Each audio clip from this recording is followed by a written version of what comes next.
morning students. Welcome to the maths class of 9th standard. We are dealing with the third chapter, that is lines and angles. First, let us recall all the basic terms what we learned in our previous classes related to lines and angles.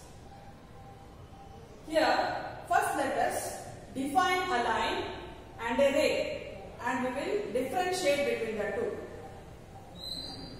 A line is an array of infinite number of points that are collinear, or it is an array of n number of or infinite number of points. To draw a line, we need minimum 2 collinear points. Means that are in a straight line. The points which are in a straight line are called as collinear points. If the points are non-collinear, and when you join the 3 points you get a triangle. Now let us define array. Array is having a starting point and does not have a end point. Here you can see O, the ray is starting from O, and here it is endless. In the same way, here you can observe line AB, and on the both sides there is an arrow mark which shows that it is limitless. You can extend it infinitely. You cannot bring it on a board or a paper unless you show the arrow mark. In the same way, a ray also cannot be drawn on a board unless you show the arrow mark. The arrow mark shows that it is limitless. It is very lengthy. It is limitless. And in this line, if you choose any point, 2 points AB, and that AB is called as segment. AB is called as segment. Segment is a part of a straight line, and it is having limits. It can be drawn on this board as well as it can be drawn on your paper, because it is any 2 points on a straight line. So these are the differences between a line, a ray, and a segment. So when 2 rays meet at a point, or when 2 lines meet at a common point, an angle is formed between those 2 arms. We call it as arms of the angle. OB is one arm, OA is another arm. These 2 arms meet at a point O, forming an angle. And we know in angles we have different types of angles. Acute angle, which measures less than 90 degree, a right angle which measures 90 degree, and an obtuse angle which is more than 90 degree and less than 180 degree, and a reflex angle which is more than 180 degree and less than 360 degree, and a complete angle which is 360 degree. So these are the different angles formed, and you have learned those also in your previous classes. Now let us define when 2 angles form a linear pair. When will you call that these 2 angles form a linear pair? For 2 angles to be called as a linear pair, they should have a common vertex. They should have a common vertex and a common arm. Here you can see angle POR and angle ROQ. They are having common point O and common arm OR. So these 2 are called as linear pair. So when 2 angles, they are adjacent to each other and have a common point and common arm, we call them, and their sum makes 180 degree. It is called as a linear pair when these 2 adjacent angles make a sum of 180 degree. Then only we call it as a linear pair. Now let us here discuss. Here you can see 2 straight lines are intersecting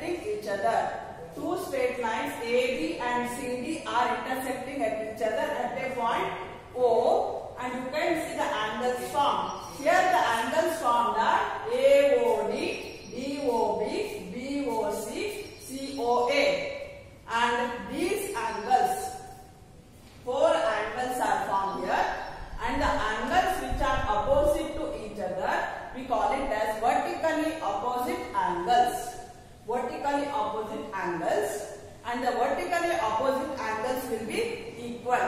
Here, for example, AOD will be equal to COB. In the same way, AOC will be equal to DOB. So, vertically opposite angles are equal. Vertically opposite angles are formed when two straight lines intersect each other. Now coming to adjacent angles. Here, adjacent angles, two angles are adjacent if they have a common vertex and a common arc. Then we call them as adjacent angles. Now coming to complementary angles. When the sum of two angles measures 90 degree, we call them complementary angles. The sum of two angles when it measures 90 degree, we call them as complementary angles. And supplementary angles. Two angles are said to be supplementary if their measure is 180 degree. Two angles are called as supplement to each other. One angle is supplement to each other when the sum of the two angles measures to 180 degree.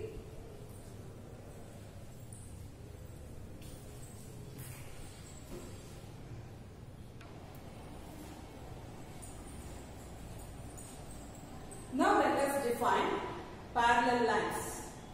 Two lines here, AB and CD are the two lines. Two lines are said to be parallel when they have equal distance between them throughout and they never meet when extended infinitely. Means these two lines, if you extend on either side infinitely, they will never meet and the distance between the two will be the same throughout. Then only we can call these two lines as parallel lines. And the example for parallel lines are a ladder, the length of the ladder and the railway track, where they do not meet when extended infinitely. Now here we have two parallel lines AB and CD, and we have a line cutting through these pair of parallel lines. The line XY is cutting through these parallel lines. Here the line XY is called as transversal. XY is called as transversal. So when a line intersects a pair of parallel lines, that line is called as transversal. And when transversal intersect a pair of parallel lines, different angles are formed. What are those different angles? Let us see in this figure. Here you have AB parallel to CD and PQ is the transversal. Now here you can see AB is being intersected by this transversal and you can see the vertically opposite angles are formed. Here vertically opposite angles are angle 1 and angle 3, angle 2 and angle 4. Angle 1 will be equal to angle 3 because vertically opposite angles are equal. Therefore, angle 1 will be equal to angle 3 and angle 2 will be equal to angle 4. In the same way, here the line CD is intersected by the transversal and here you can see vertically opposite angles being formed, where angle 5 will be equal to angle 7. These two are vertically opposite to each other. Angle 6 will be equal to angle 8. Those two are vertically opposite to each other. So angle 5 and angle 6 will be equal and angle 6 will be equal to angle 8. Those are vertically opposite angles. Now let us define corresponding angles. Which angles are called as corresponding angles? And corresponding angles will be equal. Here you can observe the line AB is being intersected by PQ and you can see the angle I, it is PRA. Angle PRA. Here you can see the angle formed above the line when the transversal is intersected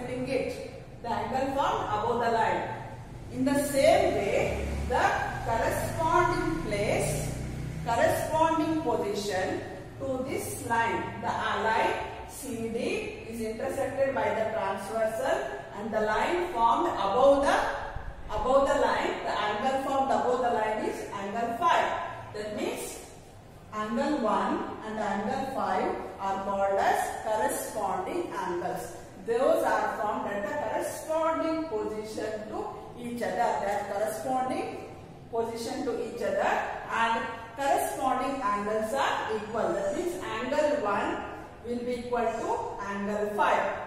Now let us see what is the corresponding angle for 4. Angle 4 has been formed beneath the line by the transversal. In the same way, that same corresponding position is beneath the line formed by the transversal is angle 8. So angle 4 equal to angle 8 and those two are corresponding angles. Now let us see what is the corresponding angle for angle 2. Here the corresponding angle for angle 2 is angle 6. See the position. Here above the line, here also above the line. So corresponding angles will be equal. Now the corresponding angle for angle 3 will be angle 7. So remember children, corresponding angles will be equal. The corresponding position to which the line, the angle is formed, transversal forms a angle is called as corresponding angles. Now let us see what are alternate angles. Alternate angles, this is a pair of parallel lines and the transversal PQ, and you can see the angles formed on either side of the transversal. The angles which are on the either side of the transversal and interior to the pair of lines. So these are in the interior. These are called as alternate angles. Angle 3 and angle 5 are alternate angles, and alternate angles will be equal. That means angle 3 will be equal to angle 5. In the same way, another pair of alternate angles is angle 4 and angle 6. Angle 4 is equal to angle 6 because alternate angles will be equal. Now let us see adjacent interior angles. These two are adjacent interior angles. Angle 4 and angle 5. They are on the same side of the transversal. They are adjacent interior angles and the sum of the adjacent interior angles will be 180 degree. That means angle 5 plus angle 4. Angle 5 plus angle 4 will measure up to 180 degree. Means angle 4 plus angle 5 equal to 180 degree. In the same way, angle 3 plus angle 6 will be equal to 180 degree. Now let us see axioms 3.1 and 3.2 and theorem, and later we will solve the exercise.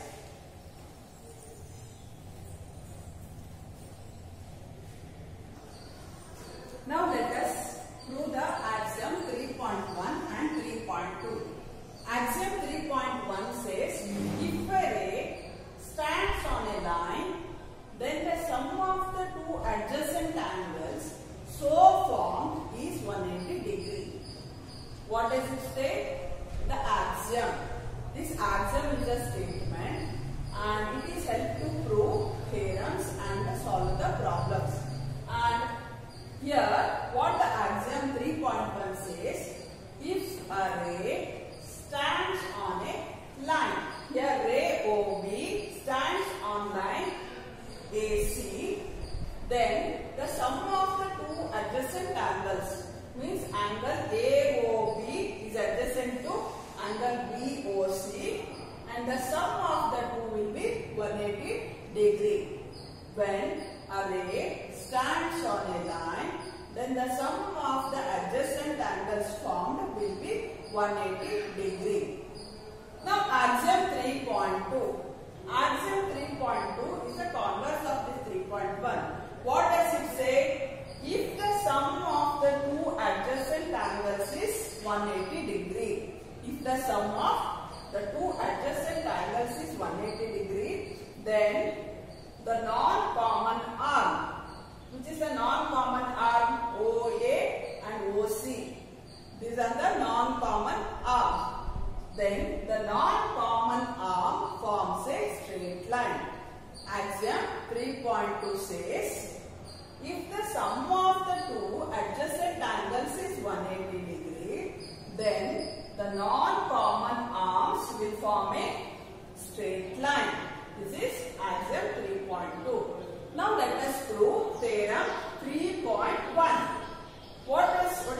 statement. The statement of theorem 3.1 is, if two lines intersect each other, the vertically opposite angles will be equal. Here you can see AB is intersecting with CD at O. Now we have to prove the vertically angles formed will be equal to each other. So let us prove it. So here let us write what is the given here. We know that AB line AB and CD are intersecting at O.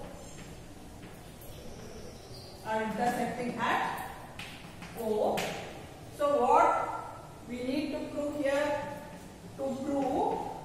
We need to prove that the vertically opposite angles are equal. That is, angle AOD will be equal to angle COB, and angle AOC will be equal to angle DOB. Angle AOC will be equal to angle DOB. We need to prove this. So for the proof, let us take the first proof. Let us take here the first statement. Here you can see angle AOD plus angle AOC will be equal to 180 degree because it forms a linear pair. So I will be writing angle AOC plus angle AOD equal to 180 degree, and reason is linear pair.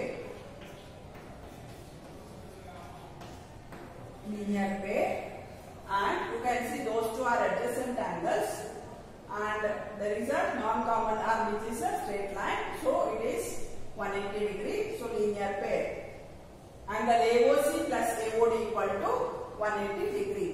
Now here see these angles, angle 4 and 2. Angle AOC plus angle COB will also be equal to 180 degree. Angle AOC plus angle BOC will be 180 degree. Now add, and the reason is here because it is also a linear pair. The sum of the two angles equal to 180 degree. Now by adding 1 and 2, we have angle AOC plus angle AOD will be equal to angle AOC plus angle BOC. Okay, by adding 1 and 2. By adding 1 and 2. Now you can cancel AOC on either side. By left cancellation law, at the end we got fourth one. Therefore, angle AOD will be equal to angle BOC. By left cancellation law. Therefore, hence prove. What did we prove now?